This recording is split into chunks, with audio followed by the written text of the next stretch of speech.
Vamos a ir a la palabra. Acompáñeme por favor a Hechos 22, del 1 al 16.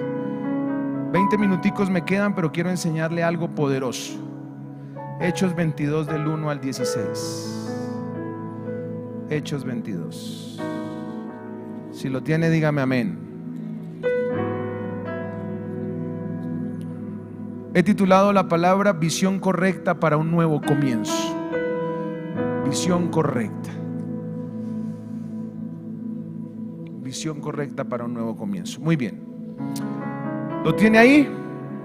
Bien, vamos a leer. Varones, hermanos y padres, oíd ahora mi defensa ante vosotros. Y al oír que les hablaba en lengua hebrea, guardaron más silencio. Y él les dijo: yo de cierto soy judío, nacido en Tarso de Cilicia, pero criado en esta ciudad, instruido a los pies de Gamaliel, estrictamente conforme a la ley de nuestros padres, celoso de Dios, como hoy lo sois todos vosotros. Perseguía yo este camino hasta la muerte, prendiendo y entregando en cárceles hombres y mujeres, como el sumo sacerdote también me es testigo, y todos los ancianos, de quienes también recibí cartas para los hermanos. Y fui a Damasco para traer presos a Jerusalén también a los que estuviesen allí, para que fuesen castigados. Pero aconteció que yendo yo al llegar a Damasco, como a mediodía, de repente me rodeó mucha luz del cielo, y caí al suelo, y oí una voz que me decía: Saulo, Saulo, ¿por qué me persigues? Yo entonces respondí: ¿quién eres, Señor? Y me dijo: yo soy Jesús de Nazaret, a quien tú persigues. Y los que estaban conmigo vieron a la verdad la luz, y se espantaron, pero no entendieron la voz del que hablaba conmigo. Y le dije: ¿qué haré, Señor? Y el Señor me dijo: levántate y ve a Damasco, y allí se te dirá todo lo que está ordenado que hagas. Y como yo no veía a causa de la gloria de la luz, llevado de la mano por los que estaban conmigo, llegué a Damasco. Entonces uno llamado Ananías, varón piadoso según la ley, que tenía buen testimonio de todos los judíos que allí moraban, vino a mí acercándose y me dijo: hermano Saulo, recibe la vista.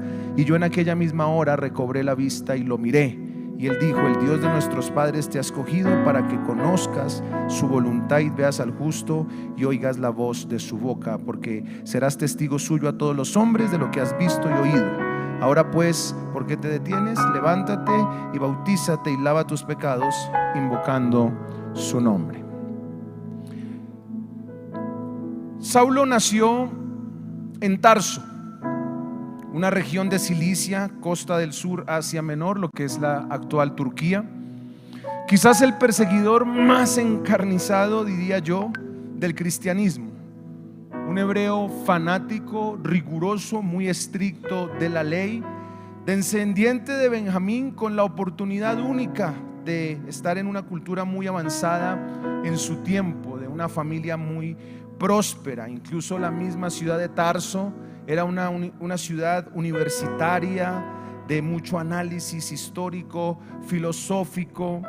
Y el papá de Saulo como tal también era romano, y eso le permitía a Saulo tener su ciudadanía romana. Y en cuanto a la costumbre judía, tenía mucho conocimiento del Antiguo Testamento, de la Biblia hebrea, tenía gran dominio de la lengua griega, y tenía en su corazón conocimiento que le permitía tener una visión de acuerdo a lo que él conocía y entendía.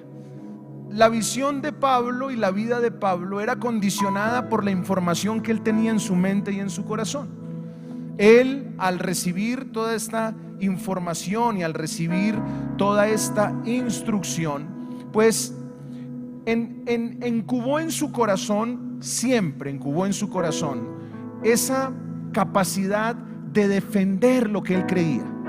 Y es que nosotros como seres humanos estamos siempre actuando conforme a nuestras convicciones, conforme a lo que conocemos, conforme a lo que entendemos, conforme a lo que creemos. Por eso cuando uno habla de estos temas de gobierno, hay gente que le ofende esos temas y se va. En esta iglesia no pasa eso, porque en nuestras escuelas enseñamos que hay una responsabilidad bíblica que tenemos frente a eso. En nuestras escuelas nuestros jóvenes lo saben. los adultos lo saben, los ancianos lo saben, pero yo he ido a iglesias a hablar de estos temas de gobierno y la gente se ofende y se va, y que la política es del diablo y que el púlpito no se usa para eso, como si el púlpito no se usara para transformar la nación. Pero eso pasa porque uno actúa conforme a lo que sabe y entiende, conforme a lo que cree. Usted cree algo y eso que usted cree genera una reacción. A Saulo le pasaba eso por su educación. Gamaliel fue su mentor, fue su profesor, y por eso la conducta de Saulo, ojo con esto, la conducta de Saulo respondía a lo que él sabía, entendía y conocía. Proverbios 23:7 dice: porque cuál es su pensamiento en su corazón, tal es. Lo que tengamos en nuestro corazón, eso somos. Ahora, lo más tremendo es que hay una sincronización entre la mente y el corazón. Por eso la Biblia dice que de la abundancia del corazón, ¿qué? Habla la boca. Así que en esa sincronización, cuando analizamos cómo actuamos, pues allí también entendemos que eso es lo que determina nuestra visión. Recordemos qué es la visión. Todos los seres humanos tenemos que tener una visión. La visión, bíblicamente hablando, es la revelación de las promesas de Dios, de lo que un día seremos. Es una semilla que trae las promesas del futuro y es lo que Dios decidió que tú vas a hacer.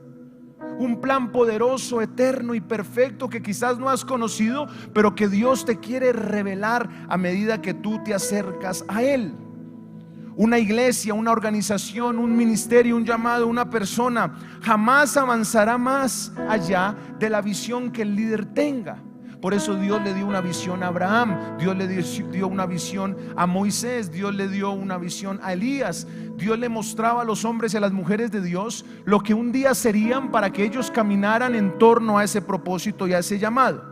Cuando no hay visión, Salomón lo describió muy bien en Proverbios 29:18. Salomón dijo que donde no hay visión el pueblo perece.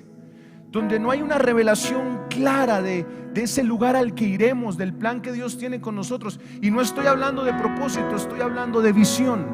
Visión. Por eso, cuando el apóstol nos transmitía esa pasión por ver la transformación de Colombia, en mi responsabilidad de asumir el relevo en la iglesia, entiendo que tenemos que preparar una generación que cumpla ese objetivo que Dios puso en el corazón del apóstol. Profesionales en todas las áreas, gente que sepa testificar de Dios, porque solo gente con principios bíblicos logra transformar naciones justas y prósperas. Es la palabra de Dios. Para eso se necesita una visión. Tu familia necesita una visión. Tu casa necesita una visión. Tu matrimonio necesita una visión. Tú necesitas una visión. Una visión personal, también hay una visión corporativa, hay una visión familiar. Yo lo expliqué el año pasado. Como familia hay una visión. Así que la visión es muy importante porque Saulo actuaba persiguiendo a la iglesia porque él tenía una visión incorrecta. Pero la visión incorrecta era por lo que él entendía, tenía en su corazón y sabía. Hubo algo en su vida que se atravesó y su visión cambió. Antes caminaba en una visión incorrecta. Su forma de actuar era incorrecta. Cuando tú tienes una visión incorrecta, tu forma de actuar será incorrecta. Incorrecto también. Tu proceder diario será incorrecto. Tus decisiones serán incorrectas. Tus inversiones serán incorrectas, porque no vas a lograr avanzar si no tienes la visión correcta. Puede que empieces un nuevo comienzo, pero si no te alineas a la visión de Dios, vas a seguir haciendo lo mismo. Así que necesitas hoy con urgencia entender que hay una visión correcta y que esa visión correcta la tienes que desarrollar. ¿Cuántos pueden decir amén? Diga conmigo: voy a desarrollar la visión correcta. Seguramente estamos en la visión incorrecta. ¿Qué le pasó a Saulo? 3 cosas muy rápidas en estos 10 minuticos que me quedan. Se lo voy a compartir. Número 1. Saulo, antes de ser Pablo, Porque eso es tan importante lo que le pasó a Saulo, que literalmente dejó de ser el enemigo para ser el principal difusor del cristianismo, arriesgando su vida, sufriendo encarcelamientos, hasta decidiendo morir decapitado en Roma por su causa. Qué tremendo eso. ¿Qué le pasó? ¿Qué le pasó a Saulo? Vamos a ver lo que le pasó a Saulo, que es lo que te va a ayudar para tener una visión correcta. Número 1, Saulo recibió la presencia, la palabra y la voz de Dios. ¿Cómo vamos a tener la visión correcta? Número 1, por medio de la presencia, la palabra y la voz de Dios. Diga conmigo: tendré la visión correcta cuando tenga la presencia, la palabra y la voz de Dios. En el versículo 3 de Hechos 9 dice que yendo por el camino aconteció que al llegar cerca de Damasco repentinamente le rodeó un resplandor de la luz del cielo. Repentinamente, fíjese que él iba camino a Damasco, él estaba haciendo su propia voluntad, pero Dios le dijo: no, Saulo, yo quiero darte un nuevo comienzo, pero para un nuevo comienzo quiero darte una nueva visión. Lo que quiero tratarte de decirte es que en estos nuevos comienzos Dios tiene que darte una visión correcta para que entiendas el plan divino y el plan glorioso que tiene Dios para ti. Por eso Dios siempre habla de las cosas buenas, los pensamientos que tiene acerca de ti, pensamientos de bien y no de mal. Son diseños del cielo. Dios va a interrumpir de manera abrupta tu propio camino para introducirte en el camino de Él. Dios se va a atravesar en tus propias decisiones para que empieces a tomar las decisiones de Él. Dios va a hacer movimientos que no esperabas para que entiendas la voluntad de Él. Dios va a hacer cambios este año para este nuevo comienzo, porque entiende, no es que tú logres ser grande o exitoso, es que Dios decidió ejecutar un propósito divino a través de ti.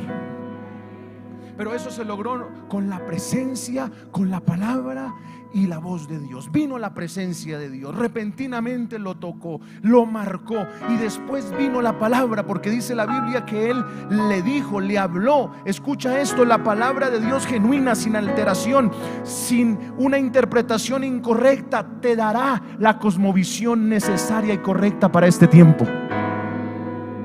Escúchalo muy bien. La palabra de Dios, diga conmigo, la palabra va a determinar la cosmovisión bíblica en mi vida. Te va a poner los lentes correctos, te va a poner el conocimiento bíblico en tu mente para entender y percibir el universo, la naturaleza, el gobierno, la empresa. Porque Saulo traía todo el conocimiento incorrecto de la ley. Así que él tuvo que empezar a recibir la palabra de Dios, intercambiar la información que le daba una visión incorrecta y poner la formación correcta. ¿Cuántos creen que es importante la palabra? Y número 3, Saulo escuchó la voz. Si hay algo que tenemos que hacer en este nuevo comienzo para tener la visión correcta, es escuchar la voz de Dios. Entonces, cuando Saulo recibió presencia, palabra y la voz de Dios, empezó a ver la visión para su vida. Número 2, la visión correcta vino a Pablo en un momento de crisis temporal. Por eso yo creo que Dios nos está abriendo los ojos. Dios está quitando vendas. Dios nos está mostrando el panorama claro. En las crisis, ¿cuántos creen que venimos de una crisis? ¿Cuántos han pasado crisis? ¿Cuántos han pasado momentos difíciles? Pues déjeme darle una buena noticia. Cuando la Biblia dice que cayendo en tierra oyó una voz que le decía: Saulo, Saulo, ¿por qué me persigues? Literalmente para que Saulo recibiera la visión correcta y se volviera Pablo el instrumento de Dios, el apóstol a los gentiles, Dios tuvo que tirarlo al piso. Hay cosas difíciles que nos tiran al piso, que nos dejan quietos, que nos paralizan, que nos detienen, que no nos deja avanzar. Y tú peleas contra eso como si Dios se hubiera olvidado de ti, pero no entiendes que es Dios diciendo: para, porque necesito hacer un plan en tu vida. Cuando yo conocí al doctor David Cote, él conocía una forma tradicional de hacer política. Y desde que yo lo conocí, el Señor me habló y me dijo: ese muchacho va a llegar alto en el gobierno. Y yo empecé a ser amigo, a influenciarlo. Empecé a inspirarlo con la palabra, en las formas, a modelarle. En un momento él se casó con una gran mujer de Dios, una hija de un pastor de las Asambleas de Dios, de la estructura de gobierno de las Asambleas de Dios. Usted sabe que es una denominación muy importante. Se fueron a luna de miel, matrimonio divino. La niña tomó transporte público para ir a su trabajo. En el bus se sintió un poco incómoda, bajó a la tienda, en la tienda le dio un trombo y se murió. Nadie entendía qué estaba pasando. Nadie entendía qué estaba sucediendo. Yo no lo podía creer. A mí me llamó el pastor David Cañas, me dijo: amigo, se murió la esposa de David. Yo, ¿qué? Pero si estábamos el domingo almorzando, ¿qué pasó? Y no lo entendía. Somos amigos de él, lo rodeamos. El pastor David Cañas se fue a Brasil con él a un seminario bíblico para sanidad interior de él. Y yo le preguntaba al Señor: ¿por qué? ¿Por qué esto así? Y el Señor me dijo: quise tirar al piso muy fuerte a David para romperlo y hacerlo a mi manera, porque necesito que reciba la visión correcta.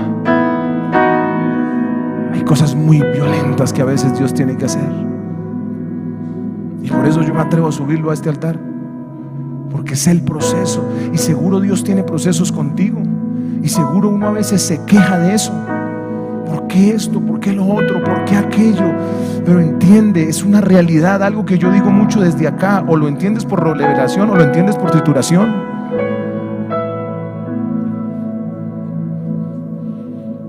Hay crisis para que dejemos el orgullo, la soberbia, para que aprendamos a oír la voz de Dios, para que entendamos el llamado que tenemos. Hay crisis.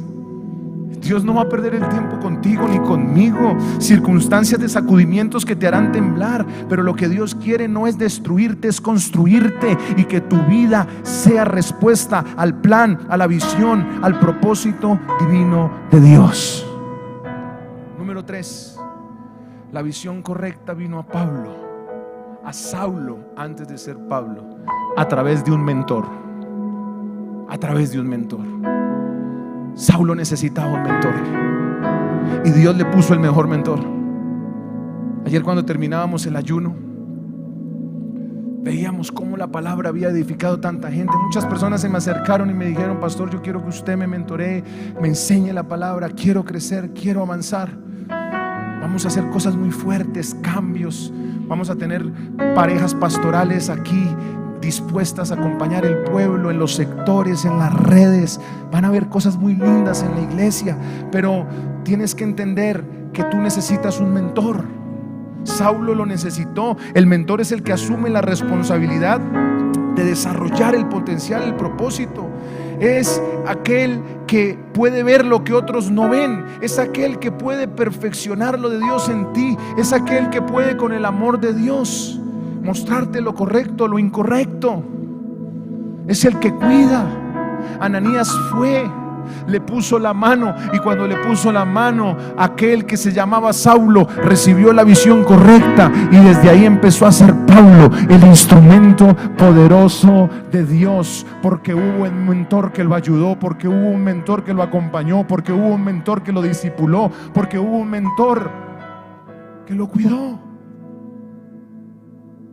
Por eso tenemos equipos de trabajo, porque como pastor yo no puedo estar pendiente de toda la grey. No, tenemos que tener equipos de trabajo que puedan estar acompañando a las familias, a los jóvenes, a los líderes. Y número 4, la visión correcta exige un proceso para su cumplimiento, no un suceso. No un suceso. ¿Exige qué? ¿Un qué? Un proceso, no un suceso. Recuerde siempre esto. Número 1, la visión correcta exige la presencia, la palabra y la voz de Dios. Número 2, la visión correcta vino a Pablo en una crisis temporal. Número 3, la visión correcta vino a Pablo por medio de un mentor. Y número 4, la visión correcta exige un proceso para su cumplimiento. En Hechos 22:14 hay algo muy poderoso, y es que dice que cuando Ananías le está hablando, Ananías le dice: el Dios de nuestros padres te ha escogido para que conozcas su voluntad y veas al justo y oiga la voz de su boca. Mire, ¿quién hizo eso? Un mentor. Un mentor. A mí el apóstol Marco me decía: crea lo que Dios va a hacer en usted, crea lo que usted es, no tenga temor, póngase pantalones. Se lo decía a las mujeres también, ¿se acuerda? Mujeres con pantalones, decía, que no teman. Siempre él me afirmaba, me decía, y yo por eso no era inseguridad. Él me daba afirmación cada vez que yo salía del país, de la ciudad, cada vez que iba a predicar en algún lado: apóstol, ore por mí, apóstol, voy a hacer esto, apóstol, lo otro, apóstol. ¿Por qué? Porque el mentor catapulta, apoya. Ananías lo hizo y le dijo: mira, esto es para que conozcas la voluntad, veas al justo, oigas su voz, porque serás testigo suyo a todos los hombres de lo que has visto y oído. Ahora pues, ¿por qué te detienes?, le dijo el mentor. Levántate, bautízate, lava tus pecados invocando su nombre. Mira lo que le dijo el mentor: levántate, bautízate, lava tus pecados invocando su nombre. El Señor me dijo, el mentor le dejó claro que la visión correcta no es un suceso, es un proceso. Porque a nosotros nos gusta todo así, y los que creemos en milagros nos gusta que todo sea así, pero todo no es así. Dios puede sanar de un día a otro, pero en la Biblia yo entiendo que Dios marca una pauta de proceso. Saulo, para volverse Pablo, tuvo que someterse a un proceso impresionante.